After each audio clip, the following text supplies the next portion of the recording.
नमस्कार, बहुत बहुत स्वागत है आपका कल की तैयारी में। मैं हूं आपके साथ प्रशांत पांडे। आज खास हम आपको बाजार का तो ब्यौरा देंगे ही देंगे, साथ ही आपको और भी पहलुओं पर जानकारी देंगे। लेकिन आज आखिर किन चीज़ों पर हम फोकस करने वाले हैं उसको जाने उससे पहले आपको बता दें, चूंकि ये शो आपका है तो आपको सबसे पहले ये समझना है कि आपको हम तक अपने सवाल पहुंचाने कैसे हैं। तो कुछ नहीं, आपके स्क्रीन पर हम एक व्हाट्सएप नंबर फ्लैश कर रहे हैं। इस व्हाट्सएप नंबर के जरिए आप अपना सवाल हम तक पहुंचा सकते हैं। जब भी आप सवाल भेजिए, अपना और अपने शहर का नाम जरूर मेंशन कीजिए। इसके अलावा अगर आप सोशल मीडिया पर एक्टिव हैं, ट्विटर और फेसबुक पर एक्टिव हैं, तो यहां पर भी आप अपने सवाल हम तक पहुंचा सकते हैं। करना कुछ नहीं है, इन प्लेटफॉर्म्स पे जाके #KKT यानी कल की तैयारी स्पेस अपना सवाल, और सवाल भेजते वक्त अपना और अपने शहर का नाम जरूर यहां पर लिखिए। आज के शो में हमारे साथ दो बेहद खास एक्सपर्ट जुड़ेंगे। सबसे पहले परिचय करा दूं, हमारे साथ आज शर्मिला जोशी जी होंगी sharmilajoshi.com से, और हमारे साथ आदित्य अरोड़ा साहब होंगे, और इनसे हम बाजार की तमाम पहलुओं पर चर्चा करेंगे। लेकिन जरा एक नजर हम बाजार पर डाल लेते हैं। जी हाँ, अगर बाजार को फिलहाल हम देखें तो साफ तौर पर आज एक बेहतर संकेत शुरुआत में बाजार में मिल रहा था, लेकिन बाद में जो हल्की मुनाफा वसूली थी वो नजर आई। लेकिन जो 500 का लेवल था उसके ऊपर जाता हुआ निफ्टी नजर आया, लेकिन उसके बाद वहां पर अब फिलहाल जो देखे मार्केट बंद होने पर 29 अंकों की गिरावट, 19,413 के स्तर पर बाजार बंद हुआ। निफ्टी बैंक की बात करें तो यहाँ पे भी 44,665 के स्तर पर निफ्टी बैंक बंद हुआ। 25 अंकों की यहाँ पर गिरावट साफ तौर पर 25 अंकों का उछाल, माफ कीजिएगा, साफ तौर पर नजर आया। वहीं निफ्टी की बात करें तो 29 अंकों की तेजी यहां पर नजर आई। सेंसेक्स की बात करें तो 65,500 के ऊपर यहां पर आज कारोबार हुआ। 164 अंकों की बढ़त नजर आई।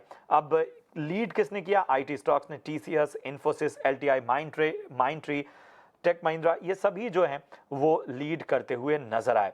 निफ्टी के लूजर्स की अगर हम बात करें तो पावर ग्रिड, इसके अलावा कोल इंडिया, मारुति सुजुकी और यूपीएल वो स्टॉक रहे जो इस गिरावट जहां पर हावी रही वहां पर साफ तौर पर नजर आए। अब अगर इंडाइसिस को देखें तो जो एडवांस डिक्लाइन है, तो एडवांस जो है वो आज उन पर डिक्लाइन हावी होते नजर आए।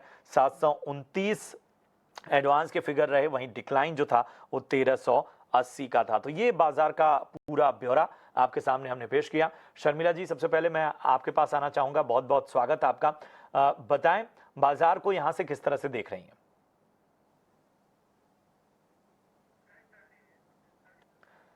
लगता है कुछ तकनीकी खामियां जिससे शर्मिला जी से हमारा संपर्क नहीं हो पा रहा है। आदित्य, मैं आपके पास आना चाहूंगा, बहुत बहुत स्वागत आपका। बाजार को यहां से किस तरह से देख रहे हैं आप? Good afternoon Prashant ji, thank you for having me on the show. तो बाजार में देखिए, जो गिरावट आई है वो शैलो प्रॉफिट बुकिंग आप कह सकते हैं, शैलो करेक्शन कह सकते हैं।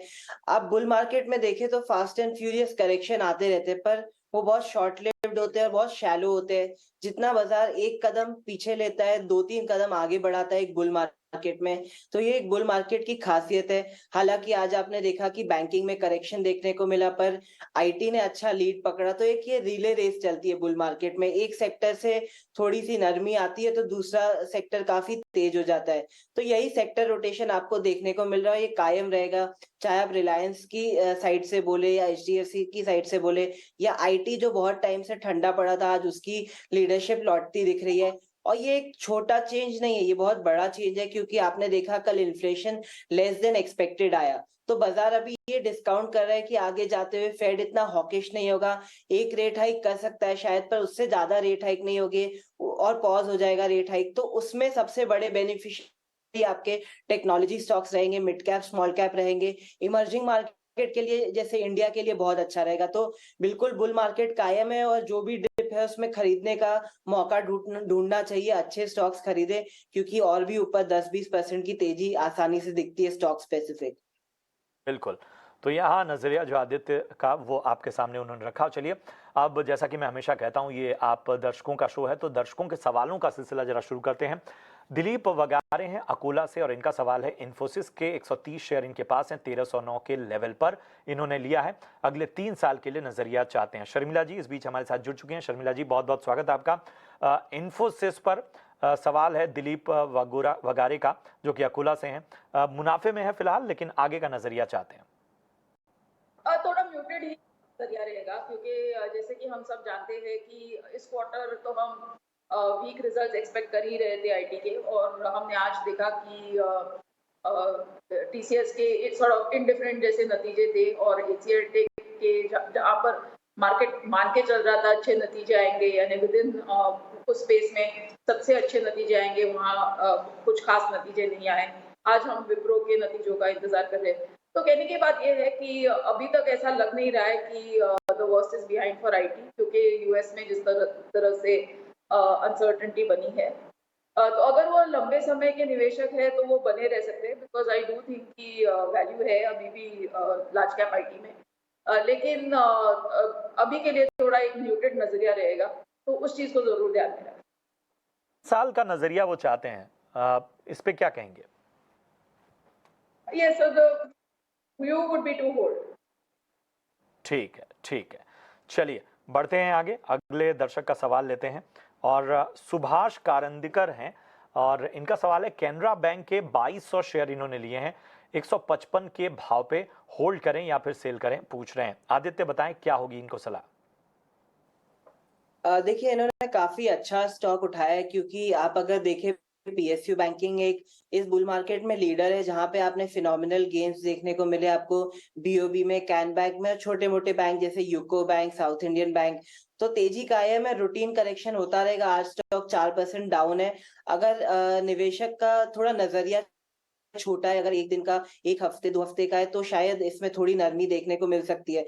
पर अगर 1-2 महीने का नजरिया बनाए तो कैनरा बैंक में अभी भी फ्रेश तेजी आ सकती है। इसमें ऑलमोस्ट आपको तेजी 350 370 के लेवल पे भी जाने को इसमें मौके हैं, और नीचे इनको स्टॉप लॉस लगाना चाहिए 299 का। ठीक है, ठीक है।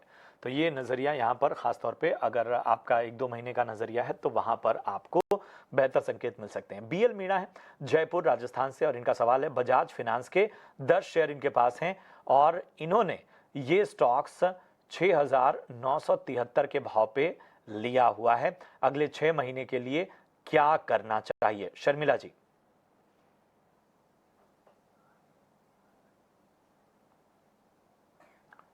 शर्मिला जी आवाज पहुंच रही है आप तक?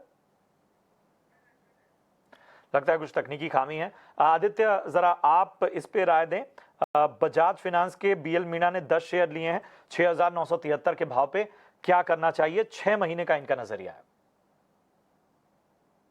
देखिए इन्होंने स्टॉक तो एकदम क्वालिटी ब्लू चिप स्टॉक उठाया है। हालांकि बजाज फाइनेंस जो है प्रीवियस बुल मार्केट में अच्छा लीडर रहा है, पर ये वाली मार्केट में कंपनी की साइड से, मैनेजमेंट की साइड से अच्छी कमेंट्री मिल रही है, कॉन्फिडेंट कमेंट्री मिल रही है, पर जो पैटर्न्स है वो काफी बुलिश नहीं है। तो मेरा मानना है कि ये न्यूट्रल टू बुलिश स्टॉक है। इसमें आपको कुछ 10-15% की बढ़ोतरी देखने को मिल सकती है 6 महीने में।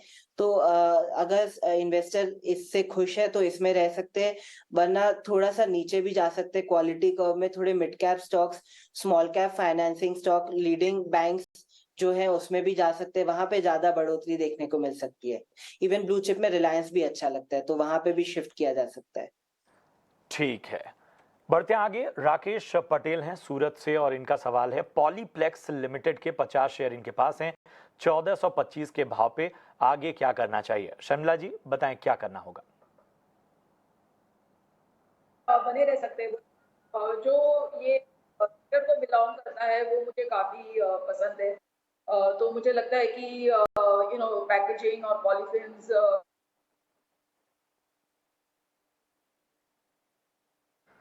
तो बने रह सकते हैं। फिलहाल कुछ तकनीकी दिक्कत लगातार पेश आ रही है, जिसकी वजह से शर्मिला जी से जो हमारा संपर्क है वो रह रहकर टूट रहा है। आगे बढ़ते हैं। जितेंद्र प्रजापति हैं अयोध्या उत्तर प्रदेश से और इनका सवाल है सुजलॉन एनर्जी के 84 शेयर इनके पास हैं, 14 रुपए के लेवल पर इन्होंने लिया है, होल्ड करें या फिर सेल करें? आदित्य बताएं। देखिए सुज़लॉन एक ऐसी कंपनी है जहाँ पे इन्वेस्टर को काफ़ी निराशा हुई इतने सालों से, क्योंकि अगर आप देखें 2007 से 8 में इस स्टॉक का भाव ऑलमोस्ट ₹500 हुआ करता था। ब्लू एक ब्लू चिप स्टॉक कहलाया जाता था और एफएनओ काउंटर था। वहाँ से स्टॉक में काफ़ी बड़ा करेक्शन देखने को मिला, सिंगल डिजिट में आ गया। पर अभी जो मैनेजमेंट की कमेंट्री आ रही है और जो फंडामेंटल चेंजेस हो रहे हैं, जिस हिसाब से डेट रिडक्शन हो रहा है, अच्छी प्रॉफिटेबिलिटी आ रही है, ईपीएस में इम्प्रूवमेंट देखने को मिल रहा है और साथ में ही आपको बहुत बेहतर चार्ट पैटर्न्स देखने को मिल रहे हैं। तो ये काफ़ी डेडली कॉम्बिनेशन है, काफ़ी बुलिश कॉम्बिनेशन है और मुझे लगता है अगर नज़रिया थोड़ा-सा लंबा बनाए 2-3 महीने का, 5-6 महीने का, 1 साल का, तो इसमें और लंबी तेज़ी देखी जा सकती है। ठीक है, तो 5-6 महीने का नजरिया है तो आगे और तेजी नजर आ सकती है।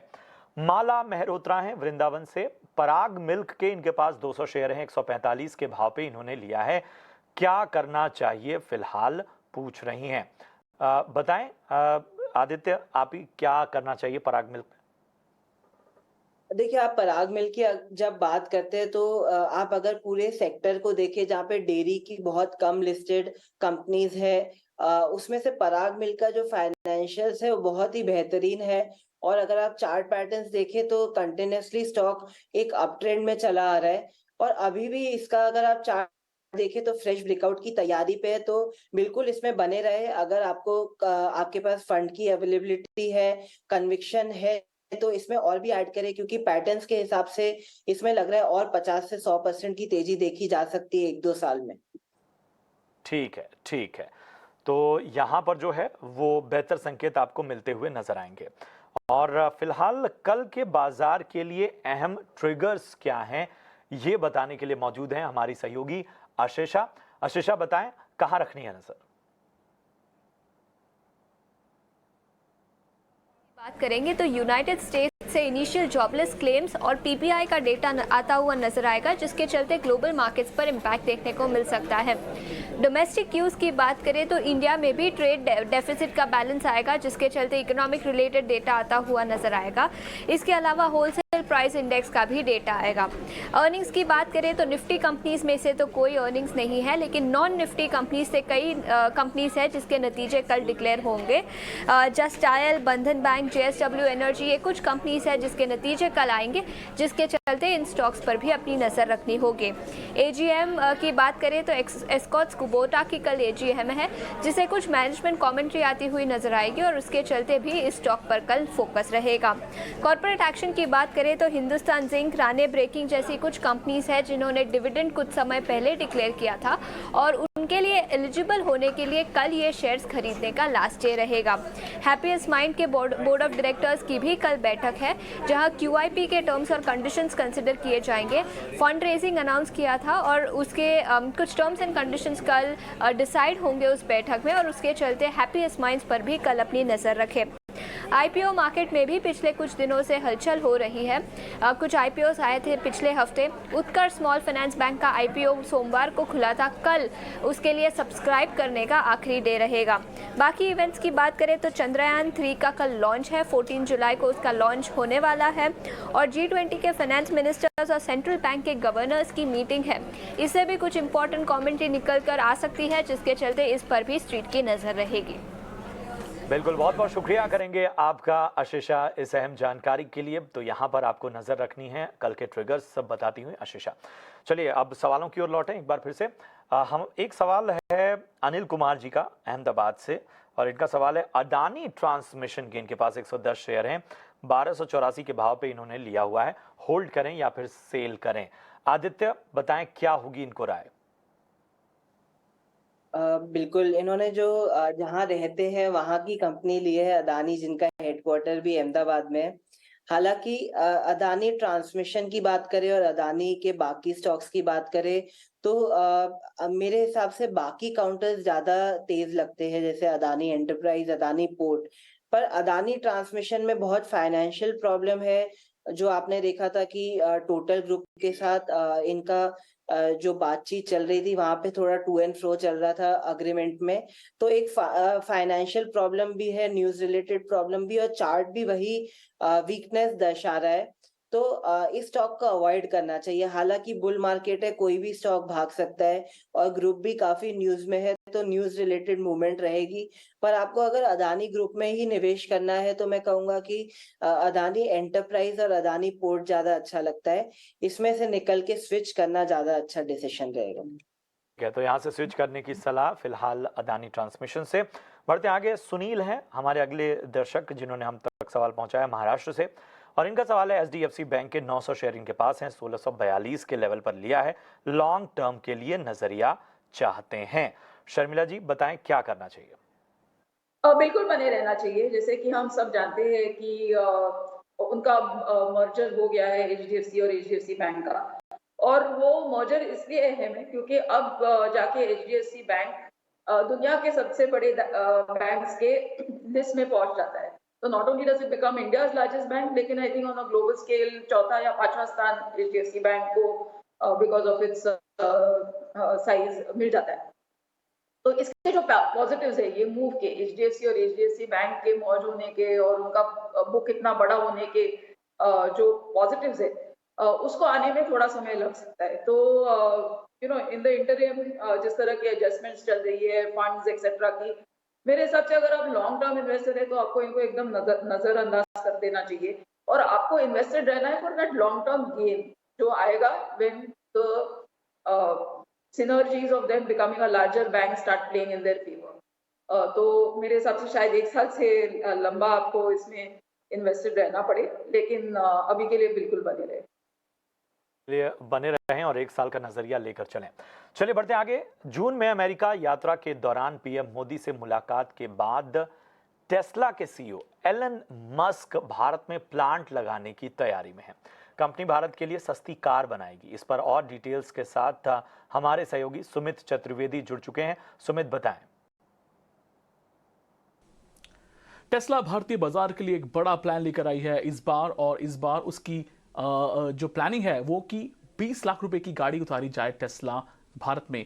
अगर हम कंपेयर करें तो अभी जो गाड़ी शुरू होती है टेस्ला की 50 से 60 लाख रुपए की होती है। ये गाड़ी स्पेशली भारत में बनाई जाएगी। अभी कुछ दिनों पहले हीरो और हार्ली ने मिलकर एक हार्ली डेविडसन बाइक भारत में लॉन्च की है।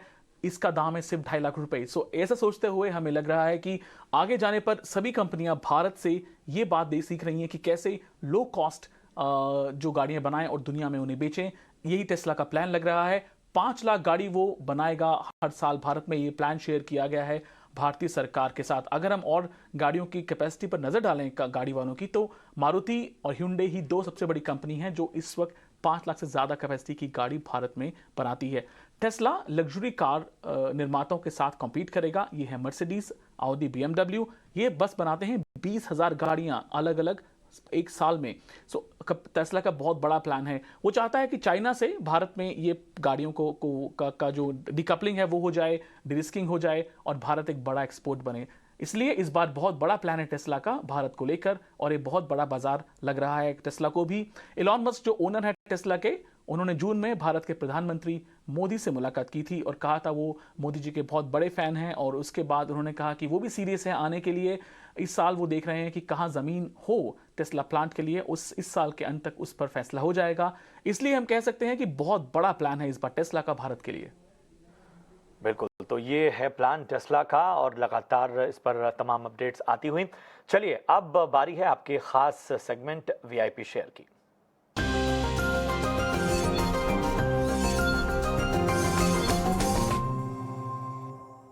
और चलिए सबसे पहले शर्मिला जी मैं आपके पास आना चाहूंगा। बताएं आप क्या रेकमेंड करेंगे? I am recommending सुब्रोज।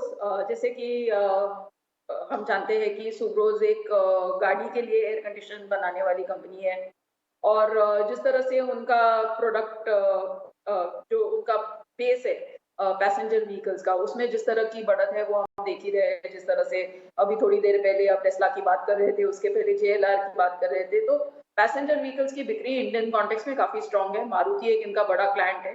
मारुति ने भी जिस तरह के नए मॉडल्स लॉन्च किए हैं और जिस तरह के नतीजे हैं, तो जाहिर सी बात है कि पैसेंजर व्हीकल से उनको आगे अच्छी बढ़त मिलती रहेगी।